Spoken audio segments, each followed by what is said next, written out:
Hi అండి, అందరికీ welcome to my channel. ఈరోజు అయితే మీకు టమాటా పప్పు చూపిస్తాను. సింపుల్గా అలాగే టేస్టీగా కూడా ఉంటుంది. ఒకసారి ట్రై చేయండి. ముందుగా కుక్కర్ తీసుకొని అందులో కందిపప్పు ఒక కప్పు వేసుకొని ఫ్రై చేసుకున్నాను దోరగా. ఇలా ఫ్రై చేస్తే చాలా టేస్ట్ వస్తుంది. తర్వాత అందులో తగినన్ని వాటరు, 2 టమాటాలు, ఒక పచ్చిమిర్చి కట్ చేసి వేసుకున్నాను. అలాగే చిటికెడు పసుపు, కొంచెం అంత ఆయిల్ వేసాను పైన, ఎందుకంటే కుక్కర్ విజిల్ వచ్చేటప్పుడు పొంగకుండా ఉంటుందన్నమాట ఆయిల్ వేస్తే.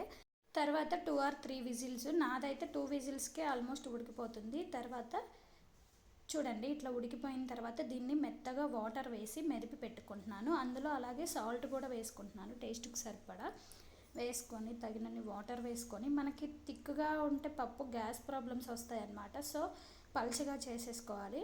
ఇలా చేసి పక్కన పెట్టేసుకోవాలి. తర్వాత పోపు వేసుకుందాము. ఒక గిన్నెలో ఆయిల్ వేసి హీట్ అయిన తర్వాత పోపు దినుసులు నేను మొత్తం వేసేస్తాను. ఓన్లీ జీలకర్ర, ఆవాలు కూడా వేసేసుకోవచ్చు. తర్వాత ఎండుమిర్చి 2 కట్ చేసి వేసుకున్నాను. అలాగే దంచుకున్న వెల్లుల్లిపాయ 2 వేసుకున్నాను. దీనిలోనే కొంచెం అంత కరివేపాకు కూడా వేసేసుకుంటున్నాను. ఈ పోపు అంతా మీడియం ఫ్లేమ్లో వేగనివ్వాలి. తర్వాత పప్పును రెడీ చేసి పెట్టుకున్నాం కదా, టేస్ట్కి ఉప్పు సరిపోలేదన్నమాట, నాకు కొంచెం వేసుకుంటున్నాను అందులో. అలాగే కారం కొద్దిగా, చిటికెడు పసుపు కూడా వేసుకుంటున్నాను.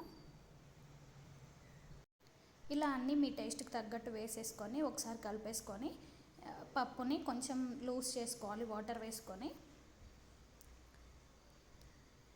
తర్వాత పోపు వేగింది కదా, ఇందులో వేసేసుకుంటున్నాను పప్పుని. మొత్తం వేసేసుకున్నాక అందులోనే కొంచెం వాటర్ కూడా వేసి కలిపేసుకుంటున్నాను. వాటర్ వేసాం కదా, కొంచెం ఉడికించుకోవాలి ఈ పప్పుని. జస్ట్ ఒక 2 minutes అంతే, వదిలేస్తే పప్పు రెడీ అయిపోయినట్లే. టేస్ట్ చూసుకొని సాల్ట్ సరిపోకపోతే మళ్ళీ వేసుకోండి.